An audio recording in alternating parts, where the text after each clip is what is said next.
البيت وإسماعيل ربنا تقبل منا إنك أنت السميع العليم صدق اللہ مولانا العظیم۔ حضرات علماء کرام، بزرگان محترم، معزز حاضرین کرام، السلام علیکم ورحمۃ اللہ وبرکاتہ۔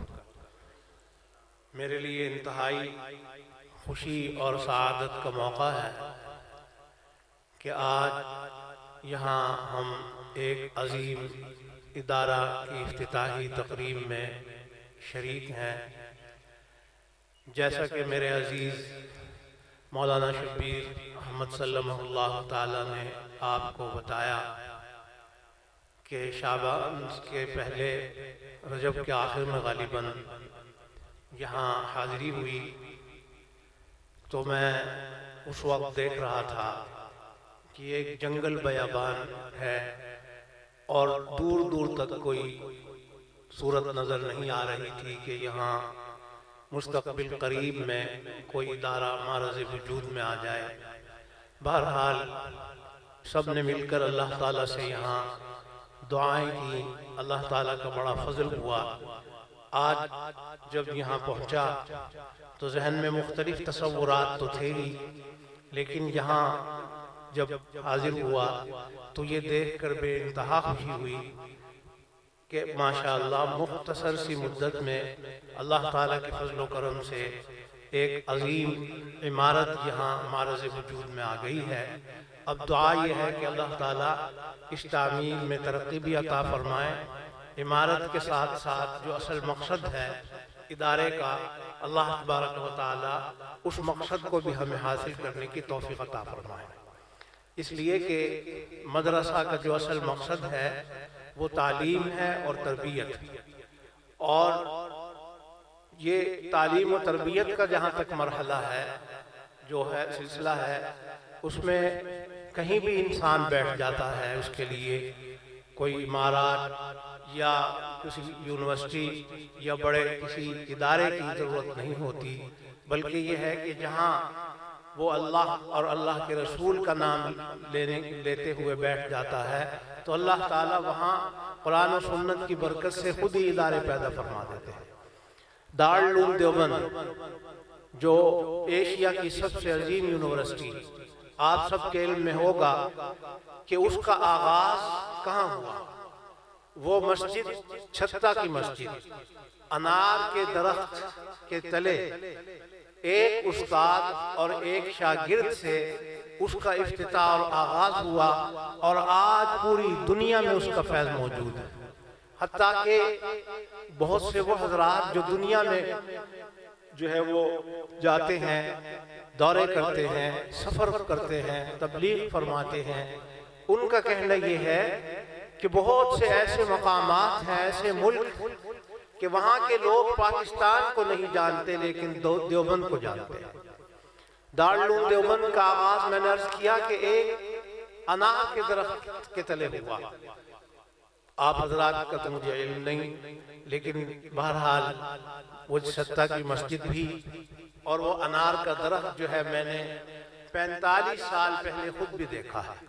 وہاں جب میں حاضر ہوا دارالعلوم دیوبند 1980 میں، تو اس وقت وہ انار کا درخت موجود تھا، چھتا کی مسجد، وہاں اس کا آغاز ہوا۔ اللہ نے پھر کہاں تک اس کو پہنچایا؟ اس کی اصل بنیادی وجہ یہ ہے کہ جن حضرات نے دارالعلوم دیوبند کی بنیاد رکھی تھی وہ سب کے سب عالم باعمل اور باخدا انسان تھے، اخلاص اعلیٰ درجہ کا تھا۔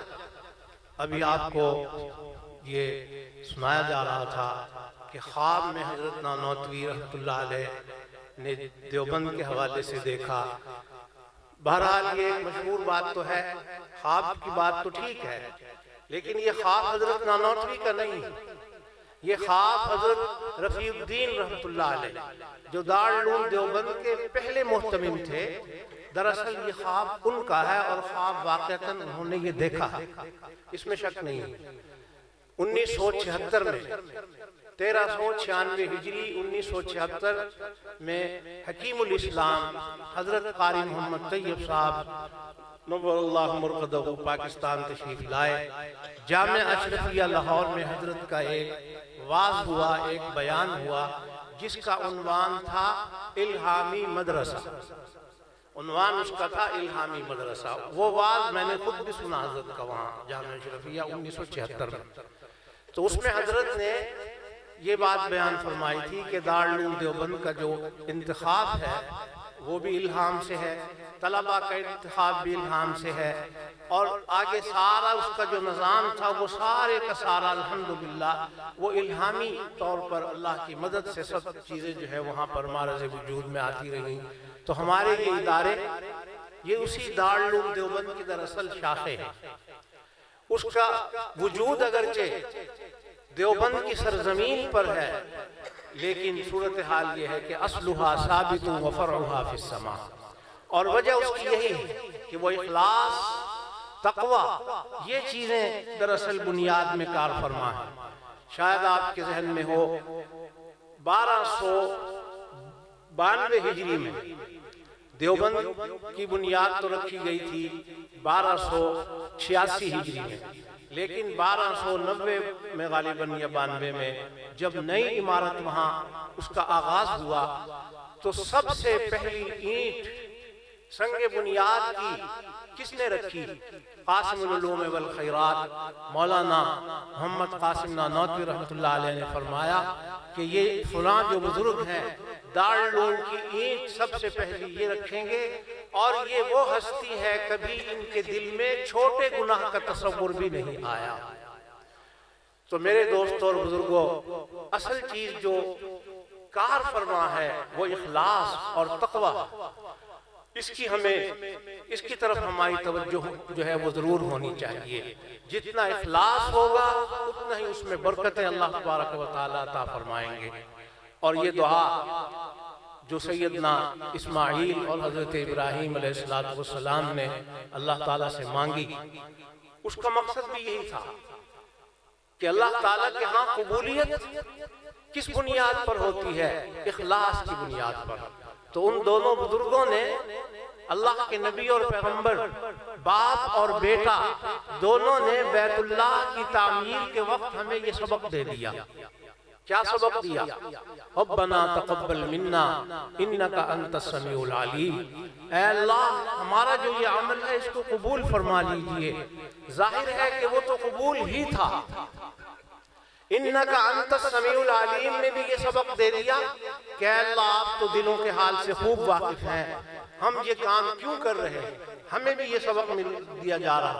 آج اگر ہم سب یہاں جمع ہو کر اس ادارے کے لیے، اس دارالعلوم کے لیے دعائیں بھی کر رہے ہیں، تعاون بھی ماشاءاللہ بہت سے حضرات نے فرمایا اور تعاون ہوگا، آئندہ بھی کریں گے۔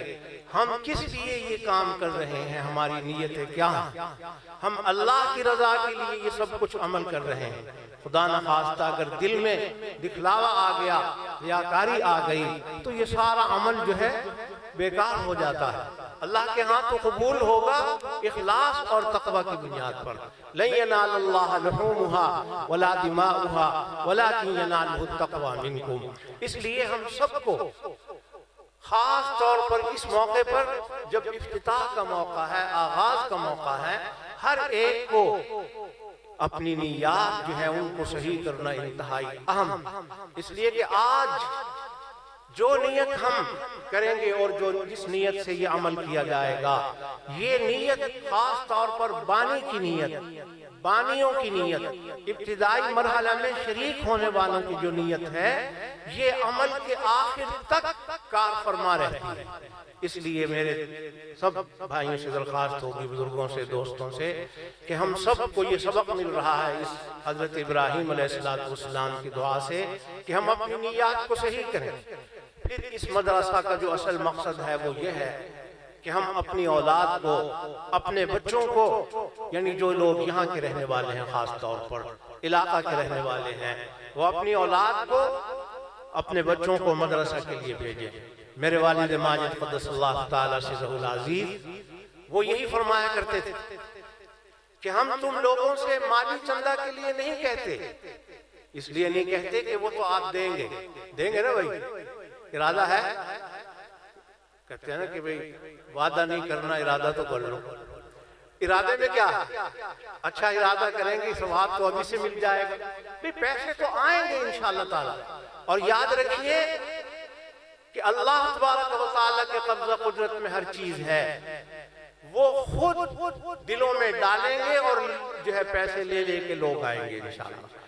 اس کے لیے بھی میں مولوی شبیر صاحب کو تو سارا پتہ ہے، لیکن آپ حضرات کے علم میں لانے کے لیے میں بات یہ عرض کر دوں۔ میرے والد صاحب رحمۃ اللہ علیہ فرمایا کرتے تھے کہ بھائی ہم ایک ہاتھ سے نہیں مانگتے، ایک ہاتھ سے ہم نہیں مانگتے، ہم دو ہاتھ سے مانگتے۔ دو ہاتھ سے مانگنا سیکھو۔ جب دو ہاتھ سے مانگیں گے اللہ تعالیٰ خود ہی دلوں میں ڈالیں گے لوگوں کے، اور وہ لے کر کے آئیں گے۔ یہ تو اللہ کا کام ہے نا، اللہ تبارک و تعالیٰ کا کام۔ دینی مدارس میں کیا ہوتا ہے؟ قرآن و سنت اور دین پڑھا اور پڑھایا جاتا ہے، جہاں اللہ کے بندے تیار کیے جاتے ہیں۔ اس مقصد کے لیے یہ ادارے ہمارے وجود میں لائے جاتے ہیں۔ حضرت گنگوئی رحمۃ اللہ علیہ جس زمانہ میں سرپرست تھے دارالعلوم کے، ابھی ہمارے بھائی عزیز مولانا شبیر صاحب نے بندہ ناچیز کے بارے میں بھی کہا کہ یہ سرپرست ہے۔ ہماری کیا سرپرستی ہے؟ سرپرستی تو حضرت گنگوئی کی تھی۔ کیا فرمایا؟ جب وہ سرپرست تھے دارالعلوم کے تو نواب دکن کا نواب، انہوں نے حضرت نانوتوی کے بیٹے مولانا محمد احمد نانوتوی سے یہ کہا کہ مولانا آپ کے دارالعلوم میں، آپ کے مدرسہ میں جو طلبہ پڑھتے ہیں ان سب کا خرچہ ہم ریاست سے دیں گے، لیکن ایک شرط ہے، ایک شرط یہ ہے کہ آپ اپنے مدرسے کا الحاق ریاست سے کر دے دکن کی، ہم سارا خرچ جو ہے برداشت کریں گے، اور بلکہ جب یہ فاضل ہوں گے وہاں سے پڑھ کر ہم اس کے بعد ان کو ریاست میں جو ہے وہ ملازمت بھی دیں گے، یہ ہماری ذمہ داری ہوگی۔ مولانا محمد احمد نے جواب میں فرمایا کہ میں حضرت گنگوہی سے جا کے عرض کروں گا، وہ دارالعلوم کے سرپرست ہیں، جیسے مجھے وہ حکم دیں گے ظاہر ہے ہم نے ویسے ہی کرنا ہے۔ سرپرست کا مطلب تو خیر یہی ہوتا ہے نا، آج کل پتہ نہیں کیا مطلب ہے۔ تو حضرت گنگوہی رحمۃ اللہ علیہ کے پاس وہ حاضر ہوئے اور انہوں نے ساری صورتحال عرض کر دی کہ حضرت وہ نواب صاحب یہ کہہ رہے ہیں، دیکھیے کتنی بڑی آفر تھی، پورا انتظام پورا خرچہ وہ خود دیں گے اور بلکہ فارغ ہونے کے بعد ملازمت بھی دیں گے۔ تو حضرت گنگوہی رحمۃ اللہ علیہ نے جواب میں یہ فرمایا، مولوی محمد احمد نواب صاحب کو جا کے کہہ دو کہ ہم نے دیوبند میں اللہ کے رسول اللہ کے غلام پیدا کرنے ہیں، تیرے غلام پیدا نہیں کرنے ہیں، ہمیں تمہارے ریاست سے الحاق کرنے کی کوئی ضرورت نہیں، اس لیے کہ یہ سارا نظم جو ہے کس کے ہاتھ میں ہے؟ اللہ تبارک و تعالیٰ۔ تو بھائی بات یہ ہے کہ ہماری نظر اللہ تبارک و تعالیٰ پر رہنی چاہیے، ہونی چاہیے، اور باقی یہ جو دارالاسباب ہے اللہ تعالیٰ خود ہی اس کے لیے سبب بھی پھر پیدا فرما دیتے ہیں، لیکن اس کا یہ مطلب نہیں کہ ہم غافل ہو جائیں۔ حضرت حکیم الامت مجدد ملت مولانا شاہ اشرف علی تھانوی رحمۃ اللہ علیہ فرمایا کرتے تھے کہ دین کا کام جب شروع ہو کسی جگہ پر مدرسہ یا مسجد، لوگ یہ نہ سمجھیں کہ یہ مولویوں کی ذمہ داری ہے۔ ارے مولویوں کی صرف ذمہ داری کیوں ہے؟ ہم مسلمان نہیں ہیں، ہم سب کے سب مسلمان ہیں، یہ سب کی ذمہ داری ہے، سب اس کو اپنی ذمہ داری سمجھے، لہٰذا دامے درمے سخنے قدمے دعائے جیسے بھی ہو سکے اور جس طرح بھی ہو سکے ہم سب کو مدارس کے لیے جو ہے اپنی خدمات پیش کرنی چاہیے۔ حضرت والی صاحب رحمۃ اللہ علیہ یہ بھی فرمایا کرتے تھے کہ چلو اگر آپ کچھ اور نہیں کر سکتے تو ایک کام تو آپ کر سکتے ہیں نا سب کے سب، وہ کیا ہے؟ سب سے آسان کام اور بالکل مفت کام ہے، وہ کیا ہے؟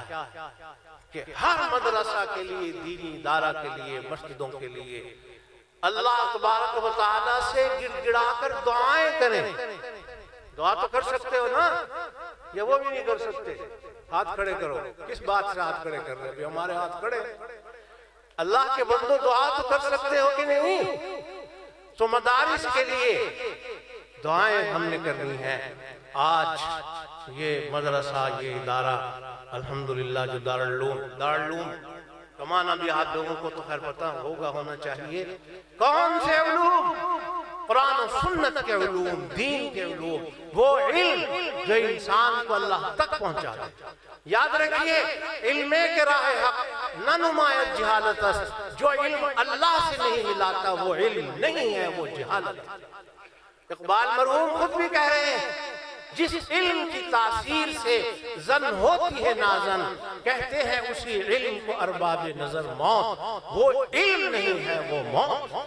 علم تو اس کو کہتے ہیں جو اللہ کا راستہ دکھاتا ہے، جو اللہ تک انسان کو پہنچاتا ہے، اور وہ علم ہوتا ہے جو آنکھ بند کرنے کے بعد بھی انسان کے کام آتا ہے۔ جو علم صرف آنکھ بند ہونے تک انسان کے کام آئے اس کو علم نہیں کہتے، وہ فن ہوگا، علم نہیں ہوگا۔ تو یہ ہے دارالعلوم۔ دارالعلوم کا معنی یہی ہوتا ہے کہ وہ علوم جو مقصودی علوم، ہاں جو علوم عالیہ ہیں وہ محتاج ہو کر خادم بن کر وہ بھی ساتھ ساتھ ہوں گے، لیکن وہ مخدوم ہونے کی حیثیت سے نہیں ہوں گے، وہ خادم ہونے کی حیثیت سے ہوں گے۔ اصل تو یہ ہے کہ اللہ کے لیے یہ سارا سلسلہ جو ہے پڑھنے اور پڑھانے کا یہ نظم قائم ہو۔ آج بہرحال یہاں آغاز ہو گیا۔ اللہ تبارک و تعالیٰ سے دعا ہے کہ اللہ تعالیٰ اس ادارہ کو ترقی عطا فرمائے، کامیابی عطا فرمائے، اور یہ ہے کہ مستقبل میں اللہ تعالیٰ مزید اس کے اندر توسیع، اور جو ہمارے ان عزیزوں کے ذہن میں ایک پروگرام ہے، مقاصد ہیں، اللہ تبارک و تعالیٰ اپنے فضل و کرم سے غیبی امداد سے ان کو جو ہے پایہ تکمیل تک پہنچا دے۔ وآخر دعوانا